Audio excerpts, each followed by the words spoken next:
Solo Pos FM. Semangat malam Sobat Solo Pos, jam 18:17 seperti biasa. Saya Yolenta Putri ditemani oleh Pak Joko Dwi Nugroho, bincang psikologi sampai nanti jam 7 malam ya Pak ya? Ya, betul. Ya, betul. Dengan tema yang menarik. Kali ini yang rata-rata sering dilakukan oleh nggak cuman karyawan sih ya, tapi juga ibu rumah tangga, bahkan mungkin malam ini mengenai sering menunda-nunda pekerjaan. Tema yang menarik ya Pak ya? Ya, Nah, ini istilah psikologinya apa nih Pak? Menunda-nunda pekerjaan ternyata ini merupakan suatu istilahnya penyakit gitu lah ya, penyakit sosial yang memang harus segera ditangani gitu. Begitukah Pak Joko Dwi?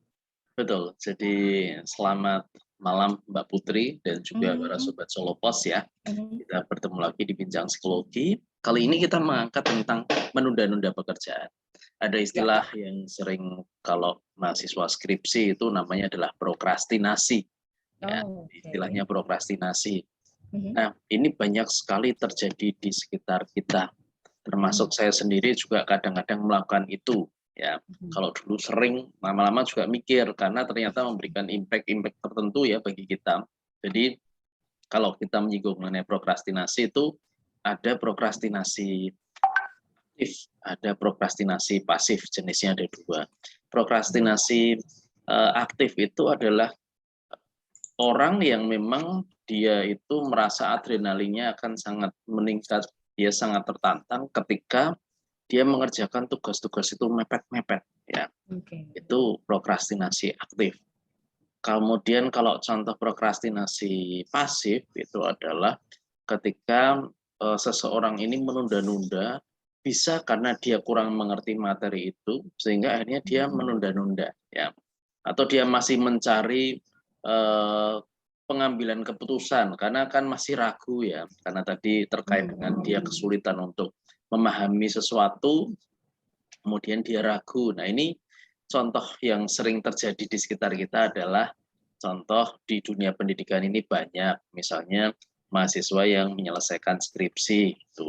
Nah, kita sebagai pengajar kan juga diminta untuk lebih melihat yang luas nih, Mbak. Ada tipe-tipe mahasiswa juga menurut pengalaman kami sebagai pengajar itu yang mereka senang mepet-mepet, adrenalinnya luar biasa ya bagi mereka ya. Entah itu merupakan sebuah alasan atau memang mereka memang males ya nggak ngerti ya. Jadi memang perlu untuk dilihat lebih lanjut. Tapi ada juga nih banyak mereka yang belum memahami atau mungkin mereka takut dengan dosennya ya. Nanti Mmm, begini, jangan-jangan begini. Jadi dia masih kesulitan untuk mengambil keputusan apakah saya go ahead mhm, atau saya stagnan aja dulu gitu ya. mhm, Nah, banyak hal-hal yang bisa menyebabkan seseorang menjadi seperti ini ya, misalnya keadaan lingkungan sekitar, misalnya mhm, keluarga ini sakit sehingga dia harus memprioritaskan keluarga ya, tapi karena terlalu lama tidak memegang pekerjaan utamanya dia, akhirnya dia menjadi kadang-kadang bagi beberapa orang menjadi malas ya. Nah, ketika mmm. dia males kadang-kadang terus berpikiran yang jelek. Jangan-jangan nanti dosen saya marah, jangan-jangan nanti bos saya marah dan seterusnya. Nah, karena overthinking yang belum tentu untuk dibuktikan sehingga dia Mhm. akhirnya menunda-nunda. Itu contoh real terkait dengan prokrastinasi apa namanya pasif ya. Jadi ada dua Mhm. prokrastinasi yaitu aktif dan pasif gitu Mbak Putri. Oke. Menunda-nunda pekerjaan. Sobat Solopas yang mengalami hal itu bisa langsung tanya di 081226 103 supaya nanti dapat solusinya. Karena kalau tadi dengar ceritanya dari Pak Joko, kebanyakan yang menunda-nunda ini halusinasi gitu, Pak. Nanti kalau gini benar tuh ya, Pak. Sering terjadi seperti itu ya, ketakutan-ketakutan yang ujung-ujungnya juga nggak terjadi. Apakah sering, Pak, terjadi seperti itu? Ya, itu yang memperparah tuh Mbak. Jadi Mhm, mhm. bahasanya adalah overthinking ya. Kadang kita itu Mhm. sudah overthinking ya, overthinking nanti kalau gagal bagaimana ya? Ya, ya, ya. Bisa nggak ya saya selesai ini Mhm, sehingga bukan karena apa-apa, dia menunda karena ada sebuah ketakutan ya. mhm. Oke. Ketakutan dan dia kurang berani untuk mengambil sebuah keputusan. Ini yang tadi Mhm. sangat terkait dengan prokrastinasi pasif. Jadi banyak Mhm. orang yang mengalami kayak gini ya. Memang Mhm. ada orang yang prokrastinasi aktif tadi ya. Dia Mhm. memang adrenalinnya sangat luar biasa ketika dia Mhm. itu mepet-mepet. Jadi dia selalu menyelesaikan tuh mepet. Dan biasanya orang-orang yang semacam itu juga ya selesai, walaupun kemudian diomel-omeli orang ya, tapi karena dia punya semangatnya semacam itu ya, ya tetap apa namanya, sebagian besar di antara mereka bisa menyelesaikan. Nah, cuman kan bukan hanya terkait dengan diri mereka sendiri ya Mbak, apalagi kalau di dalam pekerjaan itu kerja tim. Nah, ini mereka itu prokrastinasinya, walaupun mungkin itu adalah apa ya, kalau dibilang passion bukan, tetapi kegemarannya mereka, karena ada sebuah sensasi yang mungkin kita tidak bisa merasakan, hanya mereka yang merasakan. Kalau disuruh cerita sensasinya bagaimana, ya kayak gitu ya. Nah, itu kan merugikan. Jadi entah aktif maupun pasif, prokrastinasi itu tentu akan memberikan impact-impact yang kurang baik di dalam penyelesaian pekerjaan itu dalam sebuah tim gitu. Nah, ini kaitannya ketika menunda ini adalah pekerjaan orang lain jadi terbengkalai gitu ya. Karena kita bekerja, kita mungkin melakukan sesuatu itu kaitannya juga untuk keberhasilan bersama-sama. Nah, kalau berkaitan dengan menunda pekerjaan tadi Pak, ada aktif, ada pasif. Sebenarnya apakah menunda pekerjaan itu negatif sih Pak? Apa tahapan nih kalau emang mau ke arah-arah yang negatif dengan menunda pekerjaan ini kita harus hati-hati. Ada nggak sih Pak tahapan-tahapan supaya bisa aware nih Sobat Solo Pos nih, wah kayaknya aku udah kebanyakan nih nunda-nunda pekerjaan nih. Kalau terkait dengan tahapan-tahapan ya, tahapan-tahapan itu ya kadang-kadang kita nggak sadar sudah sampai ke titik itu ya. Tetapi yang perlu kita sadari apakah itu sudah mengganggu atau tidak. Nah, ini yang harus kita sadari. Karena kadang-kadang kita tidak sadar bahwa itu mengganggu. Kadang-kadang kita sudah headache ya, sudah sakit kepala karena merasa bahwa ini kok yang bikin saya stres apa ya? Kenapa ya? Deadline kok semuanya deadline, kenapa sih? Salah saya apa dan seterusnya. Kadang dia tidak sadar bahwa yang membuat dia semacam itu stres tinggi itu adalah dia sendiri. Ya, makanya memang perlu yang bisa kita lakukan adalah kita sadar dulu. Kalau kira-kira dari pengalaman-pengalaman masa lalu, yaitu kita dengan mepet-mepet ini, maka itu membuat kita menjadi semakin stres ya. Jadi kan dimulai dari hal kecil, kalau misalnya kita bicara mengenai tahapan ya. Hal kecil ditinggal, santai dulu ya. Hal kecil lagi ditinggal. Dan biasanya yang menyebabkan semacam ini kalau kita bicara mengenai faktor penyebab itu adalah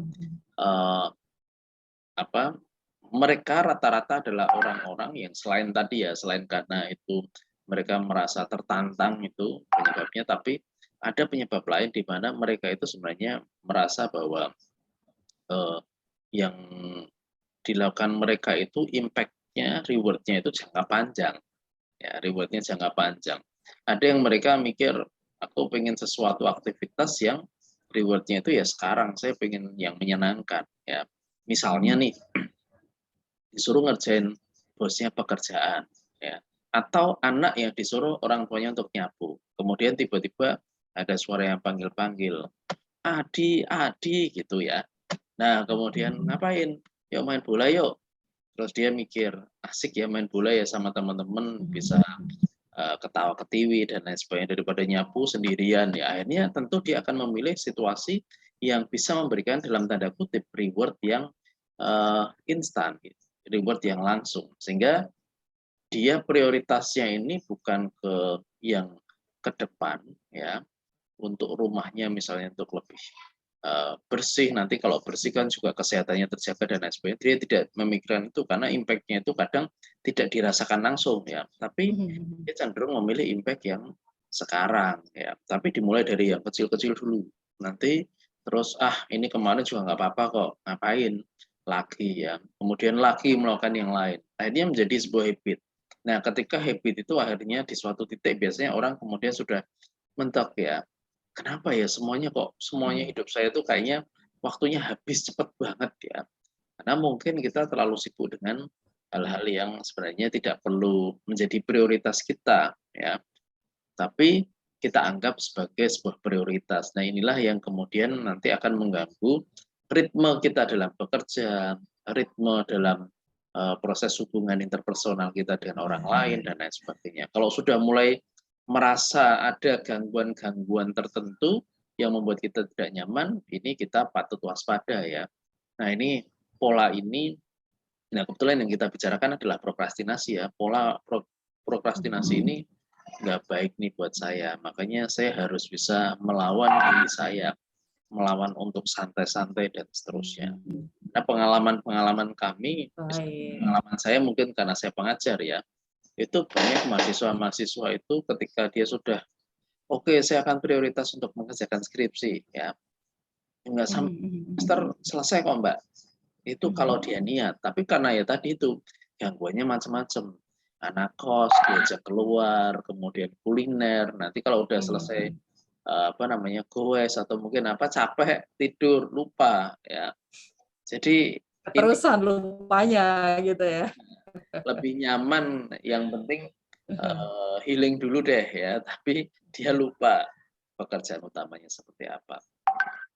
Ya, jadi memang harus disadari Sobat Solo Pos, menunda itu bisa, tapi batasannya seperti apa. Tadi Pak Joko cerita juga, kita harus sadar, misalkan nih pekerjaan kita lagi numpuk gitu ya, nunda dikit nggak apa-apa deh, tapi kita harus tahu batasnya. Ketika kita nunda, itu akan jadi burn out ya Pak ya, akan jadi wah pekerjaan makin numpuk, terus-terusan, nah itu akan jadi repot sendiri. Jadi kita yang tahu kapasitas diri kita harus prioritas dulu nih, mana yang dikerjakan. Jangan sampai itu membuat kita jadi lelah, bahkan jadi malas untuk ngerjain tugas kita atau tanggung jawab kita. Dasarnya tuh apa dulu. Gitu ya Pak Joko ya. Ya, Nah, betul. kita akan tunggu partisipasi dari Sobat Solo Pos, terutama berkaitan dengan langkah-langkahnya gimana nih Pak Joko. Sampai sini kita akan bahas ya, supaya udah terlanjur banyak nunda, akhirnya burn out, nih terus kita harus gimana gitu. Apakah harus menyerah disobek semuanya kerjaannya? Nggak mungkin juga ya Pak ya, karena target tetap ada. Oke, bijak psikologi ditunggu untuk tanya jawabnya ya di 081226103103 sampai nanti jam 7 malam. Jangan kemana-mana, 103 Selepas FM, The Information. Psikologi bersama dengan Bapak Joko Dwi Nugroho mengenai perilaku menunda-nunda pekerjaan yang sering dialami oleh mahasiswa kebanyakan ya Pak Joko ya. Nih pas banget nih, karena yang tanya di WA ada mahasiswa juga nih kayaknya. Brian di Karanganyar, dia tanya, dia udah ngaku nih Pak, kalau si Brian ini lagi nunda skripsinya dalam waktu yang lama dan akhirnya targetnya harus lulus di tahun ini. Aduh, ini gimana ya Pak ya untuk menumbuhkan semangat dan motivasi, karena memang penyesalan tuh datangnya di akhir ya Pak Joko ya, benar ya? Betul, betul. Nah, apakah terlambat ini Pak, atau biasa menghadapi hal seperti ini, apa yang harus dilakukan pertama nih Pak Joko? Oke, terima kasih Mas Brian sudah gabung ya. Jadi nanti saya sedikit sharing dari pengalaman saya sebagai seorang pengajar juga. Sekarang posisi saya juga baru ngopiak-opiak ini, baru meminta mahasiswa-mahasiswi saya yang semester akhir, karena kan batasnya kalau S1 itu 7 tahun ya Mas Brian ya, 7 tahun dan harus selesai gitu kan. Ya. Nah, memang seperti yang dikatakan oleh Mbak Putri, penyesalan itu biasanya di akhir. Tapi akan lebih menyesal lagi kalau Anda tidak menyelesaikan. Itu yang menjadi sebuah hal yang patut kita renungkan ya. Saya sering sharing dengan mahasiswa. Satu, orang tua itu nggak minta banyak nih Mas Bria. Ya, orang tua itu nggak minta banyak pada Anda. Apa yang sudah Anda mulai dengan kuliah, selesaikan. Ya, itu harus diselesaikan. Itu bagi beberapa orang yang saya amati juga, itu ada orang tua yang sampai sakit. Itu betul itu, sampai sakit karena putranya belum selesai ya. Bahkan sedemikian hebatnya ternyata bisa sampai ke sana ya. Itu. Setelah mendengar putranya selesai, itu bisa sehat lagi. Itu dialami oleh beberapa mahasiswa kami ya. Jadi di situ yang kemudian sering saya sharingkan kepada mahasiswa untuk menjadi refleksi bersama ya. Orang tua itu sederhana, pengen Anda cuma cepat selesai saja. Ketika mereka sudah susah payah untuk mencari uang ya, untuk Anda bayari, tapi kemudian Anda seenaknya, artinya itu juga menjadi sebuah refleksi kita, seberapa jauh kita bertanggung jawab terhadap pekerjaan yang sudah diberikan pada orang tua. Itu hal sederhana ya Mas, dari hal yang sudah diberikan tanggung jawab sama orang tua, kok kita belum menyelesaikan. Tapi jangan khawatir, ya, Mhm. kita masih bisa untuk menyelesaikan itu. Nah, masalahnya sekarang itu adalah Anda sudah mulai berkurang motivasinya ya, Anda mengalami Ya. demotivasi. Memang nih bagi Sobat Solo Pos terutama yang masih mahasiswa, entah mahasiswa pasca sarjana ataupun mahasiswa S1 ya, kita ini seringkali menunda-nunda pekerjaan karena tadi banyak yang tadi saya sharekan ya, cenderung karena alasannya kebanyakan yang saya dapatkan tuh, kita akan bekerja, saya akan bekerja. Berarti nggak boleh bekerja, Pak. Boleh sekali Anda bekerja, ya. Tetapi Anda juga harus mengingat nih, ya Sobat Solo Pos yang masih kuliah ya, bahwa kalaupun Anda bekerja, uang Anda pun nanti juga akan habis untuk menyelesaikan kuliah Anda. Ya. Dan kebahagiaan orang tua Anda itu ya ketika Anda itu bisa didampingi mereka ketika wisuda, ya. Maka cobalah untuk memotivasi diri Anda, ingatlah kembali orang tua Anda, betapa mereka itu sudah berusaha untuk darah dan air mata yang mungkin tidak pernah ditujukan kepada Anda, itu akan terbayar lunas ketika Anda selesai. Memulai sebuah langkah yang lama sekali itu tidak dilakukan, itu juga tidak nyaman sih sebenarnya ya. Tetapi kita memang harus keluar dari zona nyaman. Saya tahu bahwa itu tidak nyaman karena mungkin teman-teman seangkatan Anda atau geng Anda itu sudah satu persatu meninggalkan Anda ya. Jadi bagi Sobat Solo Pos yang saat ini mungkin baru akan menempuh skripsi ya, betapa peer group dukungan sosial ini sangat membantu Anda untuk semakin semangat ya. Nah, mungkin Mas Brian juga mulai bisa untuk selain tadi merubah mindset terkait dengan orang tua, Anda juga perlu untuk dukungan sosial. Dukungan sosial dari mana? Dari teman-teman, ya teman-teman adik tingkat ya. Anda bisa belajar bersama mereka. Kemudian, kalaupun misalnya Anda sudah apa ya, tidak punya adik tingkat yang mungkin Anda merasa kurang dekat ya, Begitu ya. stuck, Anda bisa untuk meminta bantuan atau dukungan dari teman-teman Anda yang sudah selesai. Paling tidak minimal kalau Anda bingung ya, itu Anda tanya, ini gimana ya caranya dan lain sebagainya. Kemudian carilah dosen Anda ya.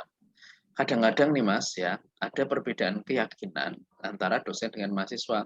Mahasiswa yakin bahwa dosen itu sudah membencinya, padahal dosen yakin bahwa kalau mahasiswa itu datang ke dia, itu akan membuat pencerahan baru. Tapi masalahnya karena berbeda keyakinan itu ya, satu yakin bahwa dia datang, satu yakin kok males ya saya datang nanti tidak dimarahi ya. Makanya memang harus dimulai. Ketika Anda dimarahi, ya hadapi itu dengan baik ya. Karena itu adalah konsekuensi dari apa yang sudah Anda mulai. Tapi begitu sudah selesai, ya wajar dong misalnya dosen marah sama Anda ya. Karena pekerjaan mereka itu juga terus terang bukan hanya ngurusi pekerjaannya Mas Brian, karena yang sering kami alami ya, ini sedikit curhat nih ya Mbak ya. Jadi biar mahasiswa juga paham bahwa pekerjaan kami ini tridharma perguruan tinggi, jadi nanti banyak mahasiswa-mahasiswa itu sering banget saya alami ya. Tiba-tiba kalau sudah menjelang deadline nyusu-nyusu ya, Pak ini kami mau lulus, ini kami sudah begini. Nah, memang pekerjaannya dosen itu cuma ngurusin Anda. Pekerjaan juga banyak loh, ada keluarga, ada mungkin dosen ini juga bekerja di mana, karena ya itu tadi dosen itu bekerja tridharma. Dia juga melakukan penelitian, dia juga melakukan pengabdian masyarakat selain mengajar. Pekerjaan bukan hanya mengajar. Belum lagi kalau dosen itu struktural, ya itu lebih pusing lagi. Ya. Maka marilah kita sama-sama untuk memahami ya. Pola-pola memahami ini juga harus dimasukkan dalam pikiran kita sebagai seorang mahasiswa untuk memulai sesuatu yang baru. Pahami bahwa orang tua juga butuh Anda lulus agar membuat mereka bahagia ya.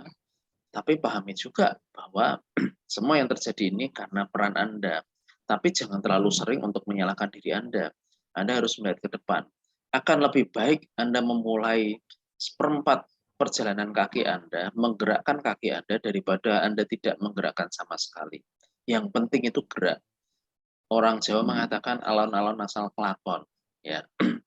Jadi ini penting nih Mas. Coba lihat dari sisi lain. Ya. Kalau Anda tidak selesai, itu tentu akan membuat banyak orang akan sedih di lingkungan Anda, orang tua, dan bahkan nanti yang terakhir adalah Anda. Anda merasa menjadi orang gagal dan lain sebagainya. Dan kalau sudah terjadi semacam itu, kadang juga mempengaruhi bagaimana pola bekerja, pola kita berinteraksi dengan orang lain, dan lain sebagainya. Jadi impact-nya itu luar biasa nih, Mas. Itu ya, moga-moga berguna ya, Mas Brian. Semangat terus. Baik, Semangat ini ya. daripada tidak sama sekali. Nah, alon-alon makan kelakon, Mas Brian ya. Jalani pelan-pelan, dihadapi. Karena biasanya kalau semakin ditunda itu banyak alasan ya Pak Joko ya. Yang nanti ada tuh Pak, kadang alasannya kayak, nggak perlu lulus kuliah untuk jadi orang sukses. Nah, gimana tuh Pak tanggapannya? Padahal dia udah kuliah tinggal semester akhir, ditunda, nggak selesai, akhirnya keburu-buru. Gimana ya Pak Joko nih? Nah, Tanggapannya tentang itu. dikatakan oleh Mbak Putri ini menarik. Karena apa? Banyak orang yang kemudian mereka berpikir ya, wirausaha itu bagus ya, cuman kadang-kadang orang menelan mentah-mentah nih. Artinya menelan mentah-mentah gini, banyak orang-orang, tokoh-tokoh wirausaha, yang mereka itu mengatakan bahwa pendidikan tidak menjamin seseorang sukses. Betul, itu betul, tidak salah ya. Tetapi bukan berarti bahwa Anda tidak butuh pendidikan, ya. Itu. Sama dengan itu hampir sama kalau kita analogikan ketika orang mengatakan saya bisa sukses kok tanpa berdoa, tanpa Tuhan dan lain sebagainya. Saya berusaha oke. Tetapi coba kita ingat ketika Anda tidak berdoa, tidak mendekatkan diri sesuai dengan religi Anda, ketika Anda melakukan sesuatu mesti kemerungsung, ya, mesti terburu-buru, kurang tenang dan lain sebagainya, ya. Begitu juga kalau misalnya Anda ini tidak menyelesaikan pekerjaan-pekerjaan Anda ya dengan alasan bahwa tidak sekolah, tidak kuliah juga tidak membuat saya tidak bisa sukses. Setiap orang yang sukses itu kan dari kita. Betul ya. Cuman Anda harus ingat nih, satu ini yang sering saya ingatkan kepada mahasiswa. Masyarakat Indonesia itu adalah masyarakat yang belum 100% siap untuk menerima Anda-Anda yang tanpa secarik kertas yang namanya ijazah. Walaupun Anda jadi bos segala macam, tapi kalau bawaan Anda itu non sewu misalnya itu secara pendidikan di atas, tentu Anda ngomong ya dihormati karena ya kalau tidak dihormati nanti mempengaruhi gaji saya, posisi dan lain sebagainya. Tapi mungkin bagi mereka kalau Anda tidak punya sesuatu yang istimewa ya di luar akademik, tentu mereka akan memincingkan sebelah mata kepada Anda. Nah, jadi ini yang perlu kita ingat ya, bahwa di dalam pola-pola kewirausahaan memang betul kesuksesan itu tidak hanya mengenai masalah IQ, tapi kesuksesan juga bisa tentang spiritual quotient, bisa berupa juga emotional quotient ya. Maka orang-orang yang sukses ini ya kayak skripsi deh ya, sederhana saja, misalnya kayak skripsi. Banyak mereka-mereka yang mungkin kemarin nilainya bagus-bagus A semua, tapi kalah di balap sama orang-orang yang rajin ya. Orang pintar itu belum tentu menang daripada orang rajin. Justru orang rajin mereka yang punya mental baja. Jadi ketika menyelesaikan skripsi yang dibutuhkan Anda itu adalah mental, kemudian attitude. Nah, ini yang penting juga ya. Teman-teman termasuk orang-orang yang sudah bekerja, seringkali mereka kurang punya attitude yang baik sehingga hal itu nanti akan menjadi hubungan sebab akibat ya. Bosnya akhirnya menjadi tidak suka, dosen akhirnya tidak suka, dan kadang-kadang kemudian kita menyalahkan pihak lain gara-gara dia, gara-gara dosen nih saya begini dan seterusnya ya. Saya pernah mengalami beberapa titik di mana mahasiswa itu ternyata ngomong sama teman-teman yang lain gara-gara Pak Joko nih saya nggak bisa lulus. Kemudian saya tinggal ngomong aja by data dengan dia ya. Coba sekarang ini dari WA-nya saya dengan WA dia sudah berapa kali saya ngasih kesempatan ya. Apakah dengan usia sebanyak dia ya usianya sekarang itu apakah saya harus ngasih susu terus, menyusui dia terus ya. Yang kita inginkan dari sebuah skripsi itu bukan hanya itu ya. Dan skripsi itu adalah sebuah proses miniatur dari bekerja. Kalau Anda dengan tanggung jawab sedikit, kayak skripsi saja tidak mau untuk melaksanakan dengan baik, bagaimana tanggung jawab Anda ketika Anda bekerja? Anda ketemu dosen yang nyebelin, dan Anda nggak bisa milih dosen-dosen yang menyenangkan nyebelin. Sama ketika Anda bekerja, ataupun misalnya Anda wira swasta pun ya, Anda tidak akan pernah bisa memilih konsumen yang sesuai dengan diri Anda. Kalau Anda masih berpikir kayak gitu, Anda itu masih hidup di awang-awang. Nanti kayaknya perlu diskusi dengan banyak orang, banyak Iya. berdiskusi dengan apa namanya wirausaha-wirausaha yang berhasil ya. Bahwa mereka berhasil dalam wirausaha itu bukan hanya terkait dengan masalah IQ, tetapi juga attitude. Bagaimana mereka bisa menghargai orang lain dan lain sebagainya ya. Tapi wirausaha itu juga berusaha untuk upgrade terus nilai-nilai. Bahkan ada beberapa teman-teman wirausaha, teman saya itu sudah sudah master psikologi, dia sudah psikolog, tapi karena dia ingin mengembangkan usahanya lagi, dia kuliah lagi loh Mbak Putri, kuliah lagi agar dia kompeten di prodi, pokoknya hubungannya dengan jamu lah, herbal gitulah, sampai akhirnya dia lulus. Artinya dia walaupun wirausaha pun juga terus upgrade Terus belajar. agar usahanya terus berkembang. Jadi jangan menunda-nunda pekerjaan ya, karena nanti yang terjadi kita akan stres. Dan stres itu kalau meningkat kadang-kadang menjadi depresi, kemudian kita kalau sudah depresi kadang-kadang menyalahkan diri kita sendiri dan lain sebagainya ya. Jadi apa yang bisa Anda lakukan ketika Anda melakukan prokrastinasi ya, buat list to do ya. Pekerjaan ini penting ya. Kemudian ubah mindset seperti yang tadi sudah saya utarakan. Kemudian Anda juga perlu membreakdown target. Kan Anda punya target. Tahun pertama saya harus bisa ngapain, tahun kedua, kemudian yang ketiga adalah hindari distraksi ya. Keempat itu adalah distraksi. Pilih orang-orang yang bisa membuat Anda menjadi lebih baik. Gitu. Siap. Kuncinya adalah tanggung jawab tadi ya, Pak Joko ya, supaya bisa lebih menyelesaikan apa yang sudah dijalankan. Nanti kita akan kembali dengan sesi berikutnya, obrolan mengenai tema bincang psikologi kita, menunda-nunda pekerjaan, efek buruknya, dan beberapa hal sudah dijelaskan oleh Pak Joko. Jangan kemana-mana, segmen terakhir masih bersama Pak Joko di Bincang Psikologi 103.8 FM The Information. Ayo anak-anak. Ya, Sobat Solopo, segmen terakhir kali ini di Bincang Psikologi masih bersama Bapak Joko Dinugroho membahas mengenai sering menunda-nunda pekerjaan. Kalau tadi Pak Joko tadi apa yang harus dilakukan bisa diingatkan lagi ke Sobat Solopo supaya kita atau mungkin salah satu dari Sobat Solopos yang ada di rumah gak lagi yang namanya nunda-nunda pekerjaan yang akhirnya berefek buruk untuk pekerjaan kita, tanggung jawab kita. Gimana nih Pak Joko nih? Ya, jadi saya ulangi lagi terkait dengan apa yang bisa kita lakukan ya apabila kita melakukan prokrastinasi. Satu adalah kita harus membuat list to do ya. List to do itu bisa kita lakukan misalnya lewat HP ya. Di HP itu kan banyak aplikasi-aplikasi yang bisa kita pakai, misalnya Note atau apa ya.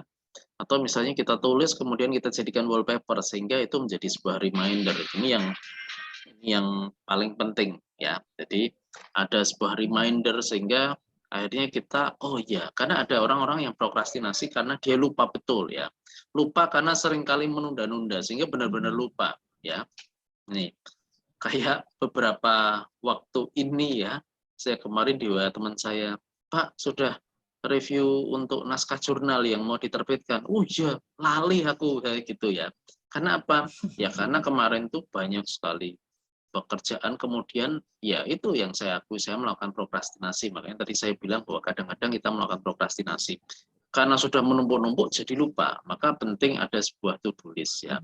Nah, satu hal itu yang saya agak luput ini ya terkait dengan to-do list untuk mereview ini. Nah, kemudian setelah kita to-do list ini kan kita punya target nih. Nah, target itu harus di breakdown ya. Tahun ini pertama harus selesai apa, tahun kedua ini harus selesai apa, sama ketika kita skripsi. Ketika kita skripsi itu kita harus tahun pertama kita harus sampai apa, tahun kedua, kemudian ketika di semester 7 kita sudah mulai masuk ke skripsi. Nah, kita mau menyelesaikan berapa semester. Nah, apa yang harus dilakukan per minggu apa. Jadi di breakdown. Sehingga ini jelas ya. Kemudian berikutnya itu harus kita mengubah mindset. Nah, mindset seperti tadi misalnya dosen galak, dosen killer, mesti marah sama saya. Bos juga mesti marah sama saya. Bos pasti nggak suka ketika saya semacam ini. Saya mesti dimarahi. Pokoknya overthinking dan lain sebagainya. Nah, itu kita ubah. Kemudian kadang ada mindset yang tadi dari Mbak Putri tadi ya, bahwa nggak harus lulus aja bisa selesai kok, bisa sukses gitu ya. Nah, apa yang tadi saya sharekan kepada Sobat Solopos itu bisa menjadi pertimbangan ya, bahwa ketika kita bekerja, belajarlah, latihlah lewat misalnya kalau kita sebagai mahasiswa, ya untuk memulai gerbang itu ya, gerbang terakhir yaitu skripsi. Anda masuk ke kampus itu lewat gerbang depan dan harus keluar lewat gerbang belakang ya. Karena gerbang depan itu sudah ditutup ya. Jadi itu yang harus kita lakukan, mengubah mindset ya. Mindset bahwa kita ini bisa. Kita ini tidak bisa karena kita sendiri yang membuat kita tidak bisa ya. Setiap orang pasti bisa melakukan itu, hanya kecepatannya mungkin berbeda.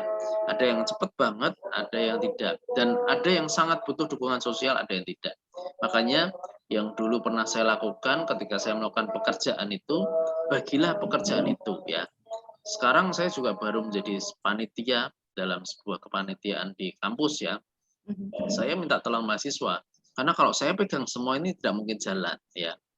Tapi dulu nih ya, sharing, dulu pernah semuanya pengen saya handle ya.